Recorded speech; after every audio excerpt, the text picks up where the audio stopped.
Hello, everyone. I'm Lisa Lopez Griggs. We want to welcome you today back to the feed.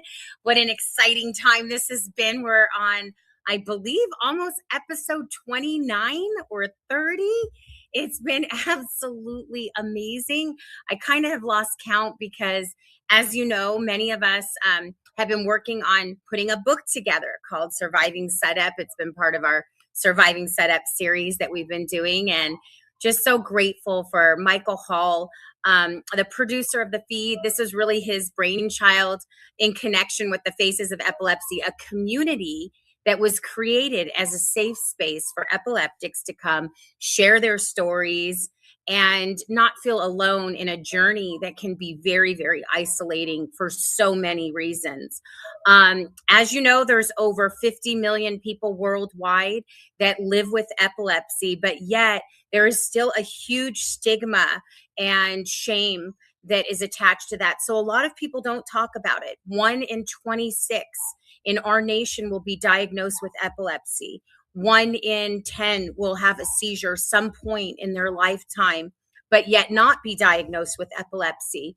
It's something that gets so little funding, comparable to Alzheimer's and dementia. You've heard us talk about it on the show. It's actually a societal burden when you think about it, that Alzheimer's and different diseases like dementia get $4 billion in research a year, yet people with epilepsy get just over $200 million in funding yearly, but yet the community is still very, very large. So we've put this show together and we're interviewing some very, very amazing guests. You've seen some of the guests we've had on this last week, but today I have the pleasure of bringing someone on that is really a story of resilience, really a story of just how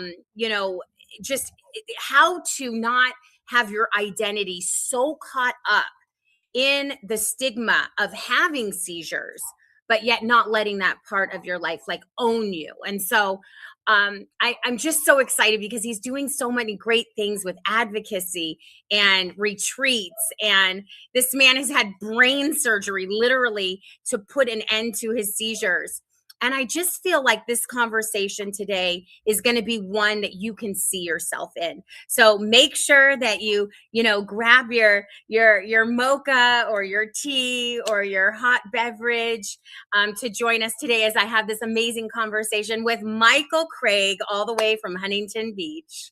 So excited to have you on, sir. Thank you very much. This is the day of the dog. This is the day of the dog. It appears that you have a birthday of a special friend in your life today, sir. Yes, sir. Yes, ma'am. Talia, my dog. Yes, who is that? She is my epilepsy dog, and it's her 3rd birthday. Oh my gosh. Can we see her just for the audience? Of course. Look at that. Hello. And what's her name? Talia. Oh my goodness. How did she get her name, Michael? Great story, but it was my ex-girlfriend. Not that I'm over her. Aw, I love it. Yeah. Oh, that sounds awesome. So does that mean when you meet other women, they're like, how did your dog get your name? Oh. Yeah. And then my dad says it's his ex-girlfriend. Oh my gosh, that's great. How does that land with the ladies? Not too well. Gosh, we are just getting right into it today. I'm sure my producer, Michael Hall, is like in the background going, well, Lisa, you opened that can of worms. Yeah, I knew he would be thinking that. Well, you know what? It is such a pleasure to have you on today. We've been trying to have you on for a while. And I actually met you, was kind of introduced to you through social media. You've been doing some amazing things in social media. I've been seeing some of your content just in a lot of the epilepsy awareness groups and different things like that. I've been seeing your posts and just the fact that you really are so passionate about epilepsy, your journey, and how it hasn't limited you. And I saw you and I was just like, oh my gosh, I want to interview you so bad. And here we are. So, I know that epilepsy doesn't define you. I know that you don't really find your identity in that, but yet it's been such a big part of your journey, especially with having brain surgery. For our audience today, can you just kind of talk about like where did epilepsy, like when were you diagnosed and how did this whole journey start for you?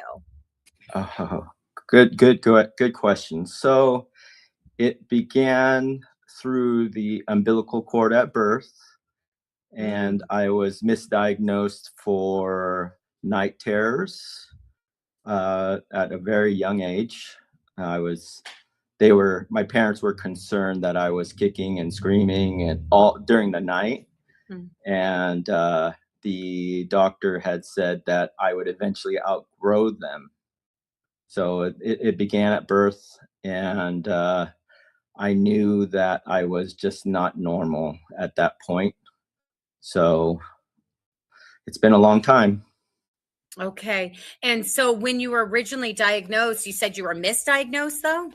Yes, I was misdiagnosed, well, multiple times, but that's the first occurrence of misdiagnosed.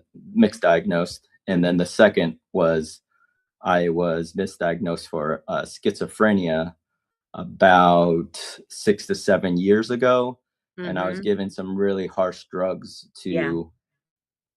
to tame the seizures.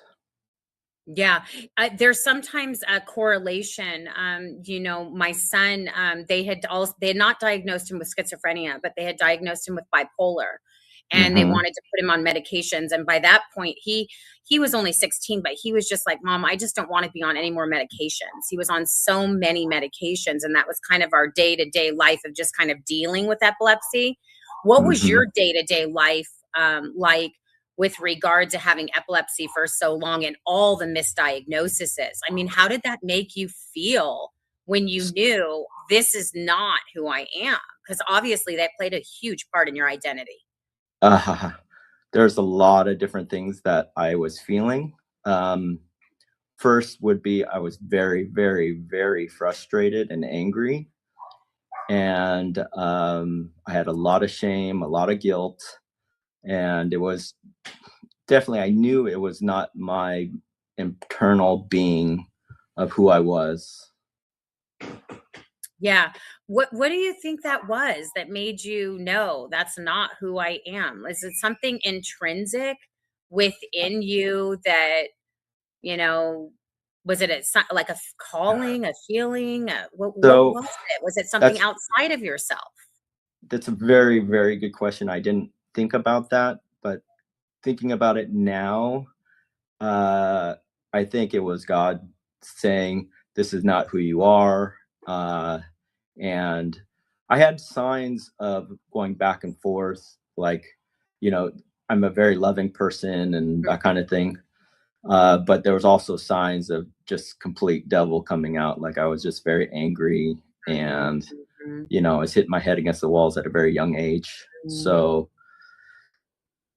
I had a very hairline trigger on my anger. mhm. Yeah, so the triggers were, do you think that was playing a part into the for, misdiagnosis as well? for sure, for sure. And I didn't help myself because when I went to 6 years ago when I was misdiagnosed for schizophrenia, uh, the psychiatrist said, "Do you hear voices?" And I said, "Well, don't we all?" And I couldn't walk. I couldn't walk that back. So I didn't help myself there. Okay, so if I hear voices in my mind, does that mean I'm schizophrenic? Oh my goodness gracious. I can't even tell you the amount of voices that I hear on a daily basis. It's kind of a joke, running around here. Oh, you don't like my personality? Okay, well, I have 10 other ones that you can Yeah. choose so we kind of like to try to lighten the mood a little bit, Michael, just around such a serious subject. Would you like for people to understand about kind of like even maybe if they were misdiagnosed? Because I feel like this could be a really big whole long conversation. Only because we've read that, the statistics, we're familiar with the statistics, we've studied it here on the show, that even, we just did a show on Monday about it, that even with suicide rates, suicide rates are higher in epileptics, 3 times higher with people that have epilepsy. And they're Wow. also misdiagnosed, meaning not diagnosed with depression, but yet depression is something that is it's a byproduct, and it's another side effect of epilepsy. And so a lot of people have depression that have epilepsy or have seizures, have been diagnosed with epilepsy, but yet they're misdiagnosed, meaning that they're not even diagnosed as having Mm. depression. Do you think like there's a correlation there where even people are not even being just misdiagnosed, but maybe even not diagnosed at all? 1000%. I had experienced, well, I attempted suicide at least 3 times during my life. So And uh, the for the people who are misdiagnosed or they just don't know what their problem is, firstly, you're meant to be here. Your story is very, very strong. um, Go get help. Just be very, very diligent about that. And then when you get relief or find out your diagnosis, then make sure that you do all the things that the doctor tells you or whatever it is for your situation. Did that play a part in you making the decision to have brain surgery? So I decided to have brain surgery because my life. So the answer is yes. My life was just increasingly getting worse and worse and worse to the point where I had to sleep like 16 hours a day. And the alternative was just risk brain surgery. And then lo and behold, I'm seizure free. How long has that been? That's amazing. Oh God. August 12th, 2025 was my surgery date. And so I'm just under 8 months. So And you just had brain surgery 8 months ago, but yet yeah, it has been completely life changing for you. without a doubt, 1000% life changing. I sleep better now. I have dreams. My attitude has changed, and I found God because there were just so many different signs that I was just meant to be here. Yeah. What does that look like? I want you to tell the audience what that Uh, looks like when you say, I found God, because, when you first came on and you started talking about, well, I don't know if it's something like, I'm asking you if it's something inside of you or something outside of you, that caused you to know that you were still here. Obviously, you had 3 failed attempts at suicide. Thank God, okay, for that. yeah, Because obviously you've made it to the other side of that. And now you're a huge advocate, and you're here to tell people that they need to be here. Their identity is obviously not in their epilepsy. right. So, talk to the audience about how your faith played a part in that and what you mean by I found God. Okay, so I'm going to start with how I found God. And firstly, my third failed attempt at suicide, I drove into a church and I parked during the night, and I had popped a bunch of pills. And so God spoke to me at that time, and he said, "It's not your time, not your time." Praise God. And that was a very emotional moment for me. Mhm. And then the second time I found God or saw God was during the surgery. There was a light that I didn't know what it was. Mhm. I assumed it maybe was the lights in the surgery room, but Mhm. it Mhm. just felt the hue was a little different than the surgery lights. Mhm. Mhm. And so that was my second. And then just every day I'm searching for God, and I Mhm. listen to, I meditate, I pray, and Mhm. every morning I do that to set the trajectory of my day. And So my search and my journey is not ended, and it's Mhm. I truly 1000% believe that he's real. Yeah, definitely. What were you thinking about when you went into the surgery? Did you already have that relationship with God? Because that's like a really big deal. You know, I've heard a lot of stories from men, well, not a lot, but several, that they were on the verge of suicide and they would try to take their life, you know, in some way, sort of like your story. And God intervened. The Holy Spirit literally intervened and was like, it's not your time. Very similar to what you're saying, and put a So stop to that, you know? prior to surgery, I had been very angry with God and telling other people that, well, what's up with Jesus, all the different looks that he has? Can he be real? He's not real. Um, Mm, and so, uh, yeah, I was a little bit, well, I was definitely negative toward God. mm, So, and that really played a part in my acceptance of him, mhm, because it showed the converse of like, wow, I'm totally against God prior to the surgery, and now I'm totally mhm, for him. mhm. And it's quite powerful to allow him to lead our life, and I believe in him 100%. Amen. I love that you said that, you know, it's to let him lead our life Yeah. is such a big deal, you know? It's everyone is literally just one conversation away with God from just saying, "God, I don't wanna do it my way anymore. I wanna do it your way." And it sounds like that's the place that you brought yourself to. It sounds like you made this decision to say, "You know what? I just don't wanna do it Michael's way anymore. I wanna do it your way, God." How did you get the anger out of the way? Oh, it was quite a process. Uh, it was I gradually got the anger out of the way, and I literally stripped it out of my being every morning.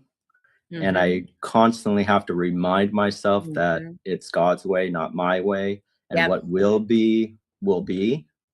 And Mhm. us as human beings like to control things, and it's just it's not Nah. real. Yeah. Yeah. Boy, is that the truth. Yeah. And we're fooling ourselves if we say we don't wanna control everything around us because Well, we do I wanna found control that it takes daily reminder that we are not in control of things. it. Right? Right? Boy, is that the truth. You know, Michael, I know you know a little bit about my story, you know, losing my son to SUDEP, and that's kind of what got, you know, me on the other side of this journey with becoming a part of the epilepsy community. Because I'm not an epileptic, but I'm just was a caregiver of one and just kind of dealt with it. But I think that's interesting that you said that about the control piece because I never really saw myself as controlling until I had to surrender to God to the degree where I lost my son. Because then I realized, wow, I'm not the one in control and I cannot bring my son back. This is something that I cannot control. I can't, there's nothing I can do to fix this. Well, And let me say something about yeah. not being an epileptic and being a parent. Hmm. Being a parent is very hard. It's actually probably harder than being an epileptic. Mm, Um, well, because you don't have your hands on the steering wheel. When you have your hands on the steering wheel, you have a sense of control. mm. Yeah. And then you get to a point where you're like, my hands are not on the steering wheel, you know, because my child is now, you know, well, my son, you know, Michael, it's interesting. My son, you know, I always would tell him, oh gosh, Judah, you're like born 3,000 years old and stuck in a child's body. And I don't know what to Yeah. do with you. I know I'm the best mom for you. I know that I'm the best mom for you. But I couldn't control him, you know? It was almost like he just knew he wasn't going to be here that long. It was weird. It was like he experienced so much from such a young age, you know? And so that whole piece of control that you just said, it takes faith Yes. to let go, you know, and to let God. And Well, what a I had beautiful that feeling transition too. you've made, you know, doing that. Yeah, I mean, it was so I had the feeling that I wasn't gonna live a long time, Mm, and it was quite strong in my soul. mm-hmm, So I did a lot of risky business, a lot of stuff that I just wasn't really aimed to for the sake of trying to get a cash flow and other things mm-hmm, that I mm-hmm. needed to keep my life alive. Yeah. Did living in Huntington Beach, did that play a big part of it? Like, you know, your spatial, like where you were bringing, I guess, your own energy to, you know? Yeah, I've lived here now 15 years. That's long enough, Hmm. but I'm actually from the Bay Area, Lafayette. Okay. And let's just say that as an outsider to Orange County, California, Hmm. this area is very shallow and materialistic, Hmm. and all the Hmm. stigmas around, Yeah. all just Mhm. everything, it's financial Yeah. situation. So It's very performance oriented. yeah, yeah, exactly. Yeah. Exactly. Yeah, it's very, very performance oriented. So I want to go back to the surgery for a minute. So when you went in for your surgery, obviously you had already got rid of all your anger and the processes of, you know, Yes. dealing with all of that. It sounds like you were doing a lot of work on yourself. I think that's kind of what gravitated me to you. Like when I first saw, I was like, this is a man who is doing the work. This is a Mm, man that really not only wants to make a difference in the lives of others, but recognizes that until I do the work on myself, I can't really help other people. I think I saw that in you like right away, that you were really wanting to shift some things in your life. With regard to the surgery, when you went in there, were you fearful when you went in for that surgery? not at all. So you I had mean, total faith going into it. total faith, and to the point where the Dr. Chang from UCSF had called and said, "Hey, are you willing to do an awake surgery for 7.5 hours?" And I did not hesitate, and I said, "Yes, of course." And How did you get hooked up with him? so I went to UCLA, and Mhm. then they referred me to UC San Francisco because they couldn't handle my case. What made you go to UCLA? My mom had called relentlessly to UCLA because the reason why she learned was I had a seizure while driving her during the holiday, Okay. a- and I had a seizure. Yeah, I had a seizure while driving, and she had said, "Pull over, pull over, pull over" in the fast lane, and I thank God I didn't get into an accident. And so that's how she learned. And then right after that, she relentlessly called and called and called. So thank And you, then mom. got you the advocacy that you needed.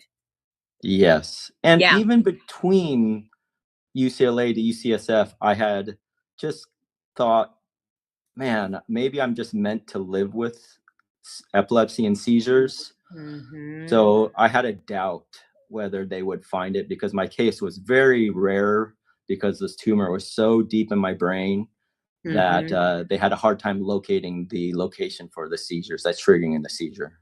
So the tumor that you had was actually triggering the seizure. So once they went in, they removed the tumor, correct? Yes, When did correct. you realize that you were seizure free? So right out of the hospital, I had definitely wondered, and then probably about 30 to 45 days after during the recovery phase, and I didn't have a seizure. I was sleeping well, and I just realized, man, these aren't going to come back. So I Praise was God. definitely, I'm definitely like a changed person now. My personality, everything is just 1,000% different. And Hmm. so that's what I'm very grateful. Yeah, that's so awesome. So now you're really like advocating for Dr. Chang and the work that he's doing. Is he willing to do these surgeries and on lots of other people, or because you had a tumor, yours is different than everybody else? So I don't. So yes, he's willing to do these for everybody, but Mhm. I did the math and I just said, well, I am one in, I don't know, 1,000 or whatever Yeah, in his right. lifetime of surgery. So, Hmm. uh, but yeah, I imagine he is willing to do that. And so we came to be, well, friends, Okay. so-called friends, Through the process. uh, Yeah. through the process. Yeah. And so he had said initially, I thought it was the size of a grain of rice, and Mm, it turned out to small. be the size of a plum. Yeah, Wow. behind my left eye. And so there was extreme amount of pressure behind my left eye. Like I was complaining every day. Really? It's pushing out like headaches and all kinds of stuff. And Wow. so, yeah. And so, anyway, uh, he had said, hey, I was surprised when you agreed for the awake surgery so quick. Like most Well, people just don't even think about it. well, okay. Okay. I'm this. If I was around, this is what I would have said to Dr. Chang. I would have said, Dr. Chang, I would have said, you don't know Michael Craig very well. I said, he's already tried to take the fast track 3 times. What does he have to lose? And now he's got this faith in this big God. You know what I mean? Yeah. That, really, what did you have to lose? Right, Michael? I mean, honestly, were you kind of thinking that? Like, how did you I, answer this question? Like, uh, so my logic was I've already been to hell and back, right? and and I'm running on borrowed time right now. So I was very anxious to have the surgery, no matter what it was. Yeah. And so, and for the audience that's listening in, because we're creating quite a following here now, Michael. The reason why I'm making light of this, and trying to be humorous around this is because if you're living with epilepsy, and I've read so many stories now that we're Michael putting the book together, surviving SUDEP, what your neurologist won't tell you. These 26 stories, I just bawl my eyes out constantly because the subjects are so heavy, but yet epileptics, like, I couldn't find a better community for God to connect me with than with those that have epilepsy and those that are the caretakers of epileptics, because they are true warriors. I mean, true warriors. Like, Well said. you guys are the ones that are literally, I wish I had like picking up the sword like Braveheart and just running in, just charging, like, we got this. We're going to do this. You guys are some of the most resilient community and people that I have ever met in my entire life. And that's why I was like, his identity is not in this. And I saw it right away. I mean, as soon as I saw you in the groups, I was like, oh my gosh, this gentleman really gets it. Like, he knows he has nothing to lose. He's going forward. He's championing a cause. And this just does not shape your life at all. And I don't think, even if you, and correct me if I'm wrong, I guess my next question is, if you wouldn't have had the surgery, would you still be advocating the way you are? You know what I'm saying? Would you still be who you are, or do you feel like the surgery was a really big part of your current existence?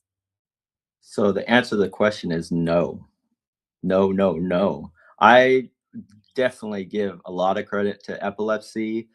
I give credit to the surgery, Mm-hmm. and I found purpose in my life. I know exactly what I want to do, Yep. and the rest is behind me. It's just, and I'm only 48 now, so I've got this is my half life. Yes. Yes. So the next half of your life will be the best, most fulfilling part of your life. So what inspired you to do the retreats? Because I know you're doing retreats as well. Is that with Yeah. Dr. Chang? Is it something separate? How does that play a part into to your life now? So, uh, I haven't really asked Dr. Chang, but Mm-hmm. UC San Francisco's social media has asked me to be a spokesperson on their social media. Mhm. So that is to be presented on coming up soon, like on a Monday. So in a Okay. couple weeks, probably. And then the home that I acquired in Joshua Tree or Yucca Valley is the city, Right. Mhm. had been a rental for a rehab. And God said, just kick them out. Uh, and it's time for you to just do what you want to do. And so uh, it's a very beautiful home. And long story short, I had remodeled the house during my Mhm. seizures, and it was very painful, but I just knew that it was something that God wanted me to do. Mhm. And yeah, so it's Joshua Tree is the place for epileptics, the silence, the stars, Mm.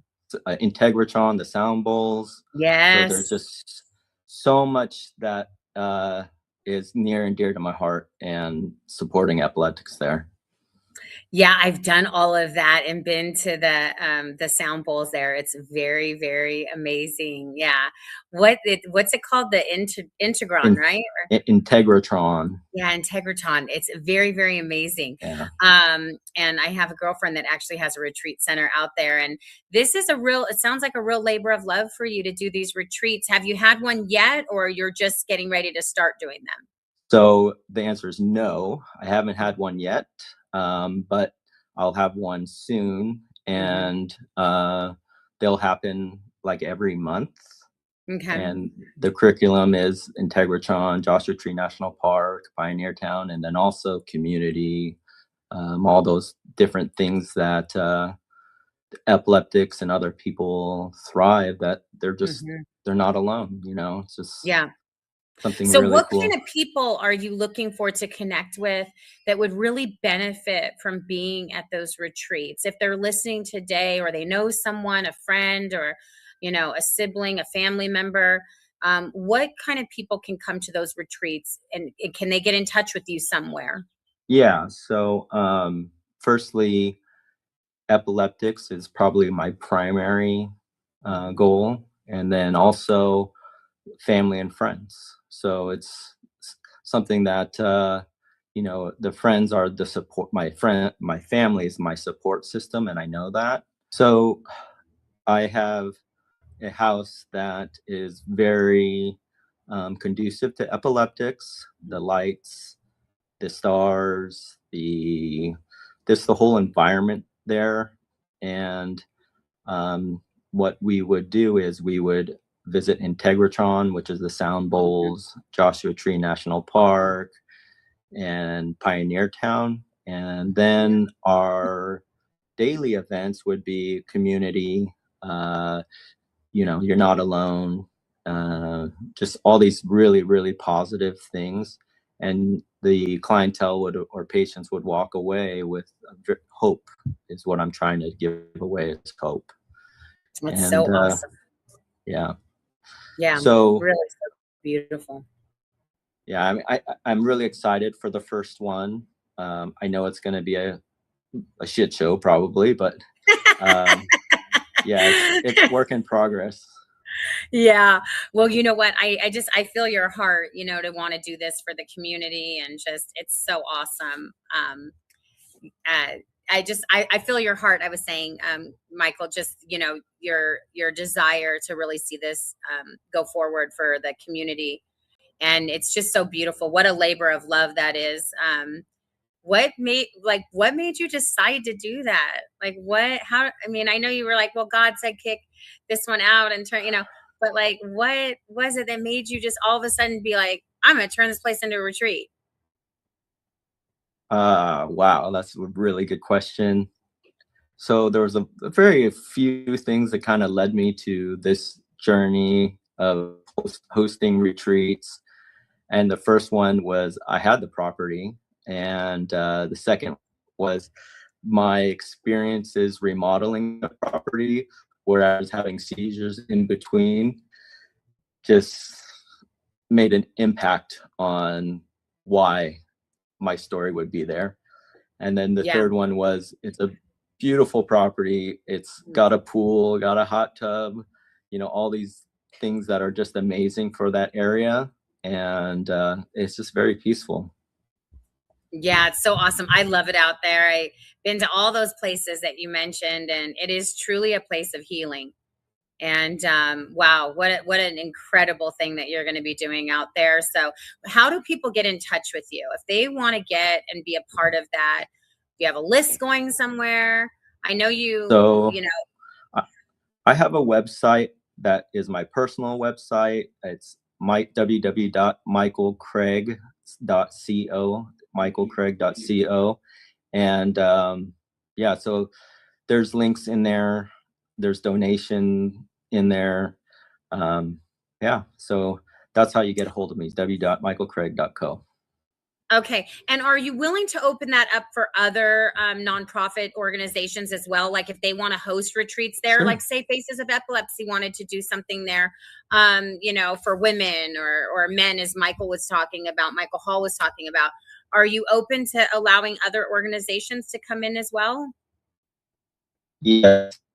So I end about every month or so. And so, yes, other nonprofits can definitely use it. Because you do so much in the social media space, has anybody actually reached out to you yet and just said, besides me, obviously, because I wanted to interview you so bad, has anybody else reached out to you? Oh, he keeps losing. 3, 2, 1. I was just saying that I love that location out there that you pick because it is just so healing. And if you were open to having other organizations come out like Faces of Epilepsy, or there's other nonprofits that want to rent the space to host retreats, are you open to having them connect with you? Most definitely, yes. I'm hoping that there's a bunch of different organizations, nonprofits that will inquire about hosting a retreat there. Yeah, that's awesome. The place sounds beautiful. I mean, you mentioned it has a pool and the stars and all the things that we're going to be doing when we come out there. So I cannot wait. I hope we're able to do something. I could definitely see us do something for the families of those that have lost loved ones to SUDEP. Mm-hmm. I could definitely see those moms and fathers gathering at a Yeah. space for grief advocacy. I think that would be absolutely amazing. The other question was, what made you decide to do this? Like, I was like, did you just all of a sudden just come up with this idea one day? Like, I just want to do this. Well, there was a few things signs that I needed to do this. And first was I I had the property, or I have the property. And Mhm. so it's just the convenient thing to do. And the second was I was experiencing a bunch of seizures like every 3 hours during the remodeling process. Yeah, it's crazy. And Crazy. so, and then the third one was it's vacant. I just, Yeah. it's God's way of just saying, now's the time, do it now. It'll work out. Yeah. So Michael, okay. So Michael Hall, our producer, okay, was just talking about how you kind of look like this like action hero. Okay. I sort of noticed that anybody that follows Michael Craig, okay, on Facebook, if you go to his Facebook, you will see that this man literally lives in the gym. Okay. So Michael Hall, our producer, is not far off. You're very inspiring. What kept you going on your hardest days? What kept you going? Well, firstly, my hardest days were very low. I didn't have the ability to think about what it was, and it's very hindsight. So, but the my ability to keep going was firstly God. Secondly, I live in the gym because that's my way of processing things in life, and I go every day. And so, and then I also believe in my prayer and meditation routine every morning. Yeah. So being in the gym every day, do you encourage other epileptics to do that as well? Well, if they don't, I would. Yeah. Uh, it Right. it doesn't matter what it is in a gym or anywhere, but I believe that you just have to get outside and do exercise and feel the sunlight. Like we go to the beach 3 days a week, and it just resets your soul, resets your perspective. Yes. Yeah. Yeah. Yeah. It's interesting that you pick Huntington Beach, even though it is a bit pretentious. I'm familiar with the area of OC. Um, do you think that, I mean, it's interesting that you pick that place, but then you also pick this very earthy, grounded place like, Joshua Tree, which is Right. so earthy, it's so grounding there. Do you think that where we live, as epileptics plays a part into like, you know I don't know, I guess it has to do with our way of being in the daily grind, I guess, Yeah. so to speak. So Life is fast now, and it can be very discouraging. that I often speak of that situation where Joshua Tree is an environment of solace, Hmm. and it's just so far opposite from Orange County. And Totally. then now I like Orange County because it's not Joshua Tree. So uh, yeah, so that's the basics of my scenario there. Yeah, it is definitely two different spectrums. Same stick, different spectrums, with regard to the influence of the beach and the ocean and, all of that kind of good stuff. So, Michael Hall, I want to bring him into this conversation because one of the mandates that I sort of believe that even I'm on right now is this quest to bring myself around really God fearing men that want to make a Hmm. difference in the men in our nation, in the USA specifically right now.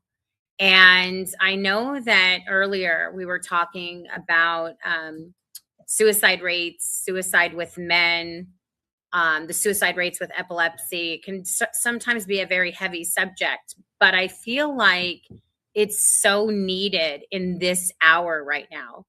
um, Michael Hall, um, in talking with even Pastor David Hill, who you're going to be doing an interview with very soon, maybe even this weekend. That is also a big thing that he kind of champions, is what Michael Craig is championing, which is this kind of combating that. I would love for you gentlemen to have a conversation around that, because I just feel like it's something that definitely needs to be talked about. There needs to be conversation about it so that people know that they're not alone, especially the men, because the men in epilepsy, they have a lot more even injuries than women do too, because of the nature of what they do. Like Michael Craig was mentioning, he's doing all this work at this house, but yet he's having three seizures or seizures, every 3 hours, while he's trying to get this house prepared so that it can be a blessing to so many epileptics and their families. And I just think God's going to really use that place. So, Mike, I know that you probably have some questions for Michael Craig. Yeah, well, absolutely. One, you said mandate. I would love to go on a mandate with Michael Craig. It sounds like an amazing time. I think that would be lovely. Sorry. I didn't mean it like that, but how No, cute no, is that? I'm kidding. You're such a comedian. I love it. But I wanted to thank you for taking the time to come here, and a couple of things. One, I wanted to uh, point out and highlight your bravery, because it takes Mhm, bravery to share a journey as difficult as yours has been. mhm, So thank you, man. A lot of people may get through it, but they don't want to like admit it. You know what I mean? They want to mhm, really put it in mhm. the rear view mirror and not bring it up again. And it takes somebody really strong, willing to go back in there and pull from that pain and experience to help others. So thank you for doing that. I And then in appreciate that. addition to that, absolutely. You mentioned that you attempted suicide more than once. Did you? I believe you said 3 times. Correct. Um, Now, for those that don't know, suicide, that I pulled this up here, but the suicide epidemic for men over 30 in America is the highest of any group. So, and then men over 35, it gets higher. And then, as you can see here, men age 35 to 64 in the United States have historically had the highest suicide rate among all male age groups. And then, while the rate for men was 29.2 per 100,000, and men age 25 to 44 is 29.8 per 100,000. So I believe this is right in the age range that you were in. Is that correct?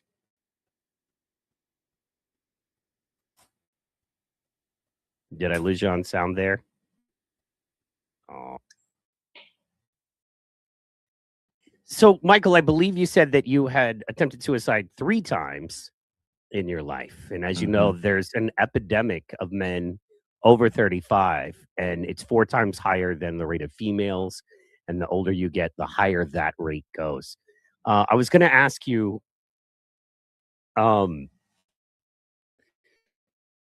so why the second and third time? That's something that I'm very interested in.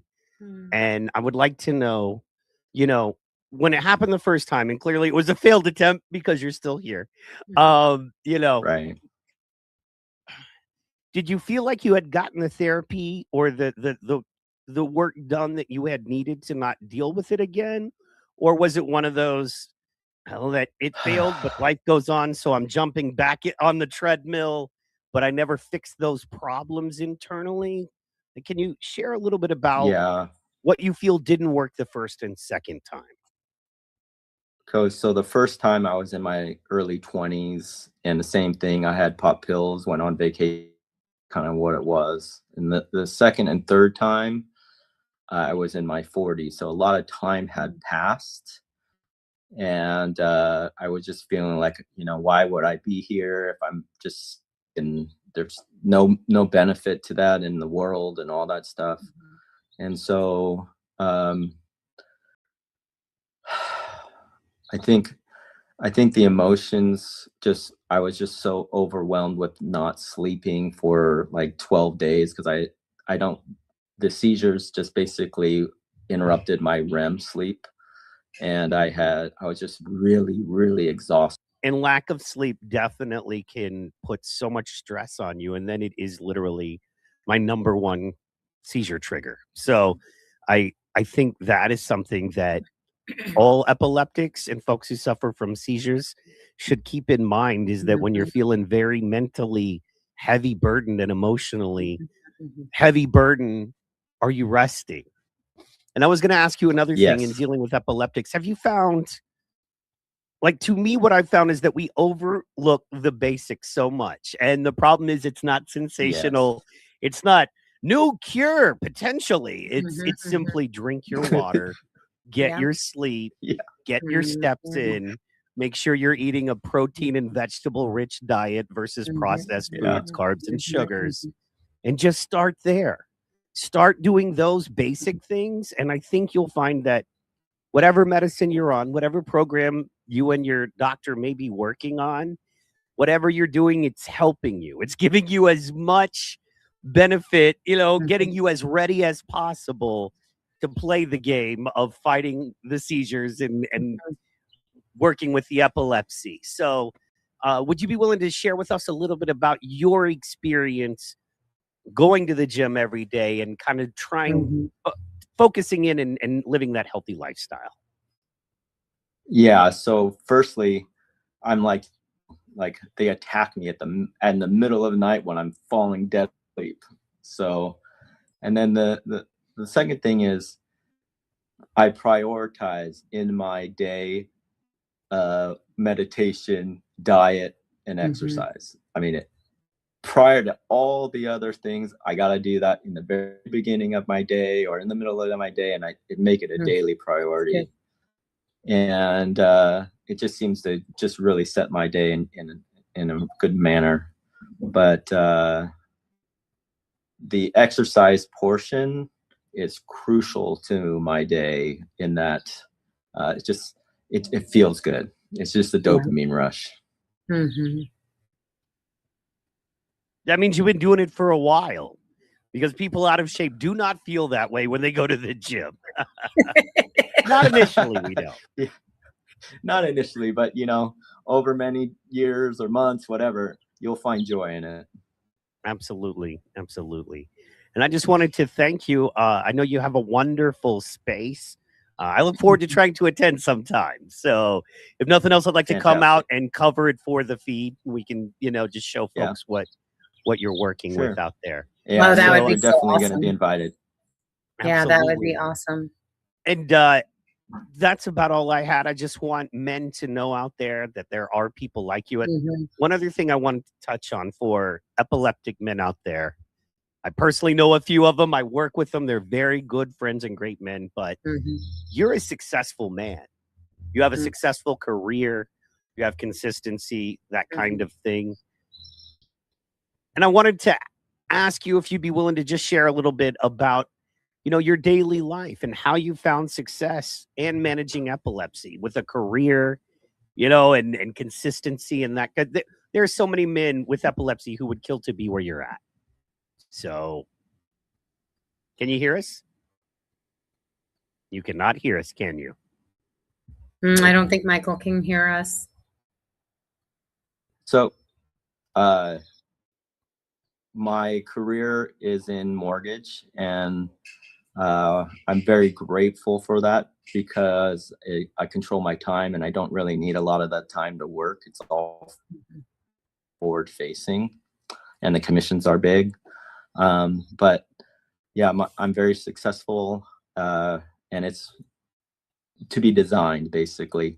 And it was the only career that I imagined that I could have because I was sleeping like 16 hours a day. So, I'd get up for a meeting, a phone call, and then I go right back to bed. Wow. And how did you? Was it working? How did you start to manage it more effectively, where you could get more done and increase the amount of goals you accomplished in a day? So, firstly, I had to hire a processor and a partner loan officer. That greatly saved my time. So Mm. I concentrate fully on the forward-facing lead generation side, and yeah, Good. I bring in a lot of business, and so It's good. it is what it is. Congratulations! I love that. Yeah, I it's love good. that.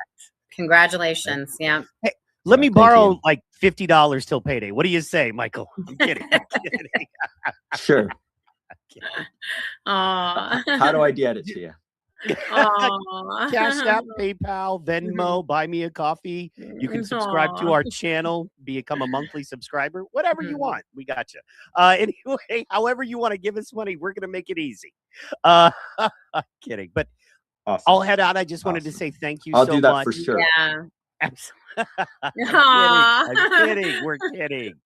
I just wanted to say thank you so much. And I wanted to let other men out there that there are men like you that Yeah. are a great example. Just because Mhm. you have seizures and Mhm. just because sometimes you're in the darkest of dark Yeah. places does not mean it's over for Yeah. you.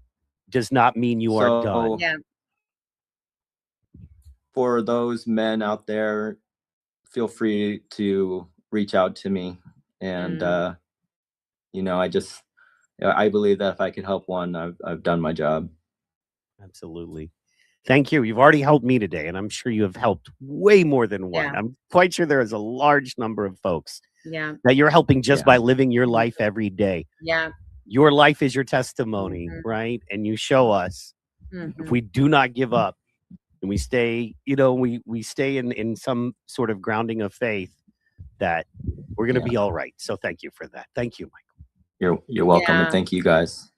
Yeah, I want to thank you too, Michael. And I just want to, because we're getting ready to wrap this show up, and we definitely want to have you back because you have so much value to contribute to the Faces of Epilepsy, the F.E.E.D, and the, those that that are having epileptic seizures. I'm trying to change my narrative Mhm. on the way that I say epileptics because it's those that have epilepsy, or have seizures, but Right. now so many people, you're giving them so many hope that they can be seizure free, too, and that there's other ways to still live their life and do things. You were still having a great career and still being successful even before the surgery, and Yes. God obviously has a big purpose for you here on this earth. And we're so grateful that you joined us today. For those that are struggling today, is there any last words that you would want to say to them? If they are struggling today and it's just one of those dark days, as you mentioned, or it's just one of those hard days, what would you want to say to them today? Well, firstly, you are loved and you have a purpose, and just wait for tomorrow. Things change every day. So that's basically what I would tell them. So awesome. Well, there you have it, everybody. You just heard from the gentleman himself, Michael Craig. Just, oh my gosh, what a resilient, courageous, brave man you are, making such a difference in the world. Big hugs to you right here from sunny California. We love you, everybody. That's it from all of us at the Feed. Have a great day. Bye.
Well, hello, everyone. Welcome to the Feed. I am one of your hosts today, Lisa Lopez Griggs. I'm so excited to come to you from very hot, actually so hot. It was 95 degrees yesterday in California. I can't even believe it. This is supposed to be spring weather. They have literally just passed by spring, and we are apparently living in the summer, and it sort of feels a little bit like hell there. So I hope not too many people go there, because it is very, very hot here. I want to thank our amazing producer, Michael Hall, who's actually in the background today. And if it wasn't for you, Mike, this show would not go on. We've done over 20 episodes. We've had over 80 people join our group just this week, Faces of Epilepsy on Facebook. We've got a great YouTube channel, lots of new subscribers. We're actually almost up to 40 subscribers. And I'm not even really sure where everybody's coming from, but so excited that we're doing Faces of Epilepsy and the Feed podcast. Mike, thank you so much. This has been such a labor of love for you, and we all volunteer here. Yeah. None of us are getting